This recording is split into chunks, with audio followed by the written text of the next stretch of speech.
आज की वीडियो में हम लोग बेसल गैंग्लिया के ऊपर बात करेंगे। बेसल गैंग्लिया क्या होते हैं? ये सब कोर्टिकल स्ट्रक्चर्स होते हैं, ठीक है।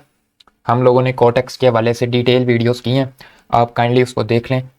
बेसल गैंग्लिया ये कुछ भी नया नहीं है, ये ग्रे मैटर होता है, ठीक है। ग्रे मैटर किस चीज़ से मिलकर बनता है? ग्रे मैटर जो है सेल बॉडी से मिलकर बनता है, ठीक है। आपको मैंने बताया था ब्रेन का आउटर मोस्ट रीजन क्या होता है, ग्रे मैटर का बना होता है, ठीक है। और उसके अंदर जब हम डीपली आते हैं थोड़ा सा तो वो वाइट मैटर स्टार्ट हो जाता है। ग्रे मैटर के अंदर हमारे पास सेल बॉडीज होती हैं न्यूरॉन की, वाइट मैटर के अंदर एक्सॉन्स के बंडल्स होते हैं, ठीक है। अब इस वाइट मैटर में हमें कहीं कहीं ग्रे मैटर भी देखने को मिल जाता है, ठीक है। इस डायग्राम के अंदर देखें, कोरोनल सेक्शन के अंदर अगर आप देखें तो हमें बाहर ग्रे मैटर देखने को मिल रहा है, उसके बाद वाइट मैटर स्टार्ट हो गया और कहीं कहीं पे हमें यहाँ पे ग्रे मैटर देखने को मिल रहा है, ठीक है। ये ग्रे मैटर जो है आपस में कोऑर्डिनेट करता है और हमारे पास मूवमेंट जो हम करते हैं मसल्स की, ठीक है, उसके अंदर हेल्प आउट करता है इस सेरिब्रल कॉर्टेक्स के एरिया को, ठीक है। इन न्यूक्लियाई को, ठीक है, इन सेल बॉडीज को न्यूक्लियाई भी बोलते हैं और इन न्यूक्लियाई को कंबाइनली हम बेसल गैंग्लिया बोलते हैं, ठीक है। इनको आज हम लोगों ने स्टडी करना है।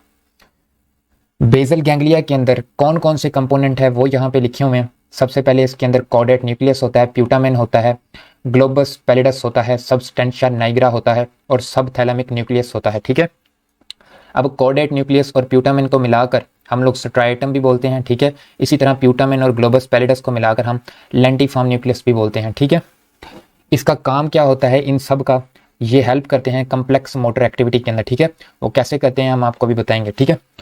अब ये जो हमारे पास मुख्तलिफ न्यूक्लियाई हैं, इनको हम लोगों ने देखना होता है। ब्रेन के हम लोग सेक्शंस के अंदर, मुख्तलिफ सेक्शंस के अंदर इनको तलाश करना थोड़ा सा डिफ़िकल्ट होता है। इसका आसान सोल्यूशन ये है कि आप एटलस के ऊपर इनकी निशानदेही करें। यहाँ पे मैंने आपको दिखाया कोरोनल सेक्शन, इसके अंदर हम लोग देखते हैं कहाँ कहाँ पे कौन कौन सा न्यूक्लियस मौजूद है, बेसल गैंग्लिया का कंपोनेंट मौजूद है। तो अगर आप देखें तो यहाँ पे हमें ये कॉर्पस कैलोसम नज़र आ रहा है जो दो सेरिब्रल हेमिस्फीयर को मिलाता है। उसके नीचे ही हमारे पास लेटरल वेंट्रिकल्स मौजूद हैं। लेटरल वेंट्रिकल के बिल्कुल साथ यहाँ पे करके ये एक कंपोनेंट मौजूद है जिसे हम कहते हैं कॉर्डेट न्यूक्लियस, ठीक है। सी से मैं लिख रहा हूँ कॉर्डेट न्यूक्लियस, ठीक है। अब हम लोग जब नीचे मूव करते हैं थोड़ा सा तो यहाँ पे आप लोगों को एक एरिया नज़र आ रहा होगा, ये वाला, ये तमाम का तमाम एरिया कहलाता है प्यूटामेन, ठीक है। ये तमाम का तमाम एरिया क्या कहलाता है? प्यूटामेन। अब प्यूटामेन से मीडियली अगर हम मूव करते हैं तो दो हमें ग्रे मैटर के एरियाज नज़र आ रहे हैं। इन दोनों को हम लोग कंबाइनली क्या बोलते हैं? इन दोनों को हम बोलते हैं ग्लोबस पैलिडस, ग्लोबस पैलिडस, ठीक है। अब ये ग्लोबस पैलिडस एक इंटरनस है और एक एक्सटर्नस है, ठीक है। उसके बाद मज़ीद हम मीडियली और इन्फीरियरली मूव करें तो ऊपर हमें देखने को मिलता है जी सब थैलेमिक न्यूक्लियस, ठीक है। सब थैलेमिक न्यूक्लियस, सब थैलेमिक न्यूक्लियस। और बिल्कुल इन्फीरियरली हमें देखने को मिलता है सबस्टेंशिया नाइग्रा, सबस्टेंशिया नाइग्रा। तो ये डिफरेंट न्यूक्लियाई हैं जो कि मुख्तलिफ लोकेशंस के ऊपर हमें देखने को मिलते हैं। तो ये बात हो गई इनकी लोकेशन के हवाले से, ठीक है। अब हम लोगों ने देखना है कि ये वर्क कैसे करते हैं, ठीक है। ये डिफरेंट न्यूक्लियाई वर्क कैसे करते हैं, इनकी कोऑर्डिनेशन कैसे होती है। तो आइए देखते हैं जनाब। इसका वर्क जो होता है बेसल गैंग्लिया का, वो होता है, मैंने आपको बताया, कम्प्लेक्स मूवमेंट को कंट्रोल करना, ठीक है। ये मूवमेंट को कंट्रोल करता है। सेरिब्रल कॉर्टेक्स जो सा होता है वो हमें बताता है, वो हमें हेल्प आउट करता है कि मूवमेंट करनी है या नहीं करनी, ठीक है। उस सेरिब्रल कॉर्टेक्स को जो चीज़ बताती है कि ये मूवमेंट करनी है नहीं करनी, कुछ मूवमेंट्स ऐसी होती हैं जहाँ पे एक से ज़ायद बार इनहिबिटरी फंक्शन भी हो रहा होता है और इनिशिएशन फंक्शन भी हो रहा होता है। मिसाल के तौर पे आप टाइपिंग करते हैं, कुछ मसल्स आपके जो है वो कॉन्ट्रैक्ट हो रहे हैं, कुछ रिलैक्स हो रहे हैं, ठीक है।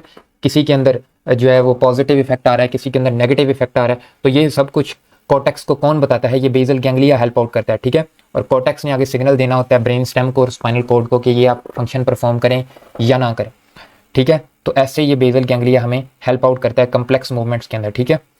इसके दो पाथवे हैं वर्क करने के, एक होता है हमारे पास डायरेक्ट पाथवे और दूसरा होता है इनडायरेक्ट पाथवे। ये दोनों पाथवेज हम लोग डिस्कस करेंगे, ठीक है। इसके अलावा इस पाथवे के इंपॉर्टेंट न्यूरोट्रांसमीटर्स का आपको पता होना चाहिए और उनके फंक्शन का भी पता होना चाहिए। सबसे पहले है जी आपको देखने को मिलेगा गाबा। गाबा का जब भी फंक्शन आएगा उसका इनहिबिटरी फंक्शन होगा, ठीक है। मैं अब गाबा को किसी भी पार्ट के ऊपर बम्बार्ड करता हूँ, ठीक है, तो वो उस जगह को इनहिबिट करेगा, उसके फंक्शन को इनहिबिट करेगा, ठीक है। इसके अलावा दूसरे नंबर पे है जी ग्लूटामेट। अगर मैं ग्लूटामेट की बम्बार्डमेंट करता हूँ तो ये उस प्रोसेस को इन्हांस करेगा, उस प्रोसेस को अप्रिशिएट करेगा, पॉजिटिव इफेक्ट होगा इसका, ठीक है। उसके अलावा हमारे पास लास्ट है डोपामीन। डोपामीन डिपेंड करता है कौन से रिसेप्टर के ऊपर जाके अटैच हो रहा है। ये आपको चीज़ें आगे जाके समझ आएंगी जब हम लोग पाथवेज को डिस्कस करेंगे। अगर तो डोपामीन D1 रिसेप्टर के ऊपर जाके एक्ट करे तो ये पॉजिटिव इफेक्ट देता है, अगर D2 के ऊपर जाके एक्ट करे तो ये नेगेटिव इफेक्ट देता है, ठीक है। अब देखते हैं हम लोग कि ये बेसल गैंग्लिया जो होता है ये रेस्टिंग कंडीशन के अंदर क्या हमारे पास इसका ग्राफ होता है, ठीक है।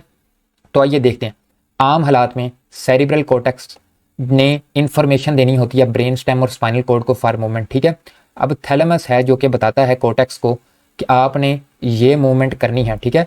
आमतौर पे थैलेमस चाहता है कि कोर्टेक्स फंक्शन परफॉर्म करे, कोर्टेक्स जो है वो मूवमेंट को इनिशिएट करे, लेकिन थैलेमस को रोका होता है दो चीज़ों में। दो इंपॉर्टेंट स्ट्रक्चर्स जो कि थैलेमस के ऊपर नेगेटिव इम्पैक्ट क्रिएट कर रहे होते हैं, वो कौन से होते हैं। एक हमारे पास होता है जी ग्लोबस पैलिडस इंटरनस, ठीक है। ग्लोबस पैलिडस इंटरनस क्या कर रहा होता है, हम लोगों ने ग्लोबस पैलिडस पहले पीछे पढ़ा है, ये एक कंपोनेंट है बेसल गैंग्लिया का। ग्लोबस पैलिडस इंटरनस जो था वो हम उसकी बात कर रहे हैं कि ग्लोबस पैलिडस इंटरनस जो है हमारे पास थैलेमस के ऊपर नेगेटिवली इफेक्ट करेगा। ये इसके फंक्शन को, उसका फंक्शन क्या है कि कोर्टेक्स को कहे कि मूवमेंट करो, लेकिन ग्लोबस पैलिडस इंटरनस क्या कर रहा है, थैलेमस को रोक रहा है ऐसा करने से, जिसकी वजह से अल्टीमेटली कोर्टेक्स अपनी मूवमेंट परफॉर्म नहीं कर सकता, ठीक है। इसके अलावा पार्स रेटिकुलेटा ये सब्सटेंशिया नाइग्राe का पार्ट है, ठीक है। सब्सटेंशिया नाइग्रा भी एक कंपोनेंट था, ठीक है। अब ये क्या कर रहा है, पार्स रेटिकुलेटा ये भी बिल्कुल ग्लोबस पैलिडस इंटरनस की तरह थैलेमस की इनिशिएशन को रोक रहा है। थैलेमस को कह रहा है नहीं, आपने कोर्टेक्स को नहीं कहना कि वो काम करे, ठीक है। इससे अल्टीमेटली मूवमेंट रुकी होती है, रेस्ट की कंडीशन होती है, ठीक है। अब हम चाहते हैं कि मूवमेंट हो, तो हम मूवमेंट कैसे कराएंगे, आइए देखते हैं। मूवमेंट कराने के लिए हमारे पास डायरेक्ट पाथवे होता है, ठीक है, इसे हम डायरेक्ट पाथवे कहते हैं। अब क्या होगा, कोर्टेक्स क्या करेगा, कोर्टेक्स ग्लूटामेट बम्बार्ड करेगा कौन से पोर्शन के ऊपर, स्ट्राइटम के ऊपर। पीछे मैंने आपको बताया कॉर्डेट न्यूक्लियस और प्यूटामेन को मिलाकर बोला जाए तो स्ट्राइटम बोलते हैं, ठीक है। कोर्टेक्स क्या करता है, स्ट्राइटम को मैसेज भेजता है ग्लूटामेट के जरिए, यानी कि ये स्ट्राइटम को एक्टिवेट करता है। जब स्ट्राइटम एक्टिवेट होता है तो स्ट्राइटम की एक्टिवेशन से गाबा रिलीज होता है, गाबा रिलीज होता है, और गाबा मैंने आपको बताया रोकता है किसी भी चीज़ को एक्शन परफॉर्म करने से। स्ट्राइटम ने गाबा रिलीज किया और दो जगहों पे बम्बार्ड किया, एक उसने ग्लोबस पैलिडस इंटरनस के ऊपर बम्बार्ड किया और दूसरा पार्स रेटिकुलेटा के ऊपर बम्बार्ड किया, ठीक है। अब इससे क्या होगा, इन दोनों का फंक्शन क्या था, इन दोनों का फंक्शन ये था कि थैलेमस को रोक रहे थे कोर्टेक्स की मूवमेंट जो है वो ताकि ना हो सके, ठीक है। लेकिन अब क्या हुआ, स्ट्राइटम ने इन दोनों को ही रोक दिया, जिससे क्या हुआ, इनका जो थैलेमस के ऊपर इनहिबिटरी इफेक्ट था वो खत्म हुआ, थैलेमस आज़ाद हो गया। अब ये आज़ादी के साथ कोर्टेक्स को मैसेज दे रहा है कि जी मूवमेंट करा ली जाए, और आगे कोर्टेक्स ब्रेन स्टेम और स्पाइनल कॉर्ड को मैसेज देता है जिससे मूवमेंट हो जाती है, ठीक है। इसके अलावा कोर्टेक्स पार्स कंपैक्टा जो कि सब्सटेंशिया नाइग्राe का एक पार्ट है उसको भी मैसेज देता है, जिससे क्या होता है, डोपामीन रिलीज होता है, और डोपामीन स्ट्राइटम के D1 रिसेप्टर्स के ऊपर जाके एक्ट करता है। मैंने आपको बताया अगर D1 रिसेप्टर के ऊपर जाके एक्ट करे तो पॉजिटिव इफेक्ट होगा, ठीक है। पॉजिटिव इफेक्ट क्या है, मूवमेंट को और इन्हांसमेंट मिलेगी, ठीक है, मूवमेंट और ईजी हो जाएगी, ठीक है। तो ये सीन हमारे पास देखने को मिलता है डायरेक्ट पाथवे के अंदर। अब हम ऐसा चाहते हैं कि जी मूवमेंट ना हो, तो उसके लिए हमारे पास इनडायरेक्ट पाथवे होता है। इनडायरेक्ट पाथवे कैसे वर्क करता है, आइए देखते हैं। अब कोर्टेक्स ने दोबारा से मैसेज भेजा ग्लूटामेट के जरिए स्ट्राइटम को, स्ट्राइटम अब दोबारा से गाबा रिलीज करेगा, लेकिन अब ये गाबा किसके ऊपर एक्ट करेगा, गाबा ग्लोबस पैलिडस एक्सटर्नस के ऊपर आके एक्ट करेगा। ग्लोबस पैलिडस एक्सटर्नस रेस्ट की कंडीशन में क्या कर रहा था, रेस्ट की कंडीशन में ग्लोबस पैलिडस एक्सटर्नस गाबा रिलीज कर रहा था, और ये गाबा रिलीज करके किसके ऊपर बम्बार्ड कर रहा था, सबथैलेमिक न्यूक्लियस के ऊपर। सबथैलेमिक न्यूक्लियस क्या करता है, अगर तो सबथैलेमिक न्यूक्लियस को छोड़ दिया जाए, इसे ना रोका जाए, जिस तरह ग्लोबस पैलिडस एक्सटर्नस इसे रोक रहा था गाबा रिलीज कर करके, अगर इसे ना रोका जाए तो ये इनिशिएट कर देता है ग्लोबस पैलिडस इंटरनस को, इसको बूस्ट कर देता है, इसकी एक्टिविटी को बढ़ा देता है। तो ग्लोबस पैलिडस इंटरनस की एक्टिविटी क्या थी कि वो थैलेमस को रोक रहा था कि वो कोर्टेक्स को रोके, ठीक है। वो थैलेमस की एक्टिविटी को रोक रहा था, और थैलेमस की एक्टिविटी क्या थी कि वो कोर्टेक्स को मैसेज देता था कि आप मूवमेंट कराएं। तो आप रिलेट कर सकते हैं चीज़ों को कि ग्लोबस पैलिडस एक्सटर्नस क्या कर रहा था, इस सबथैलेमिक न्यूक्लियस को रोक रहा था, ठीक है, जिसकी वजह से सबथैलेमिक न्यूक्लियस ग्लोबस पैलिडस इंटरनस को इन्हांस नहीं कर पा रहा था। लेकिन अब क्या हुआ, स्ट्राइटम ने गाबा रिलीज करके ग्लोबस पैलिडस एक्सटर्नल को ही रोक दिया, तो क्या हुआ, सबथैलेमिक न्यूक्लियस आज़ाद हुआ, जिससे globus pallidus internus more vigorously work कर रहा है। पहले रेस्ट की कंडीशन में वर्क कर रहा था, लेकिन अब हम चाहते हैं मूवमेंट हो ही ना, तो अब वो मजीद उसे एक्टिवेशन मिल गई, सब थैलेमिक न्यूक्लियस भी अब उसके साथ है, तो ये अब मजीद हार्डली थैलेमस को रोक रहा है। दूसरी तरफ कोर्टेक्स फिर से पार्स कम्पेक्टा को मैसेज भेजेगा, पार्स कम्पेक्टा फिर से डोपामिन रिलीज करेगा, लेकिन इस टाइम D2 रिसेप्टर्स पर। D2 रिसेप्टर मैंने आपको बताया नेगेटिव इफेक्ट होगा, जिससे इस पूरे इनहिबिटरी प्रोसेस को जो है वो इन्हांसमेंट मिलेगी, ठीक है, इसको बूस्ट मिलेगा। इससे क्या होगा, जो हमारा जो है वो एंड रिजल्ट है, जो हम मूवमेंट को रोकना चाहते हैं, उसमें मदद मिलेगी। तो इस तरह ये तमाम स्ट्रक्चर्स वर्क करते हैं मूवमेंट को कंट्रोल करने में। मूवमेंट करानी है या नहीं करानी, ये इन पाथवेज के ज़रिए हमें बताते हैं, कॉर्टेक्स को बताते हैं। कॉर्टेक्स का बाय द वे कौन सा रीजन होगा जिसे ये बताते हैं, मैंने आपको कॉर्टेक्स के अंदर बताया था प्राइमरी मोटर कॉर्टेक्स एक रीजन होता है।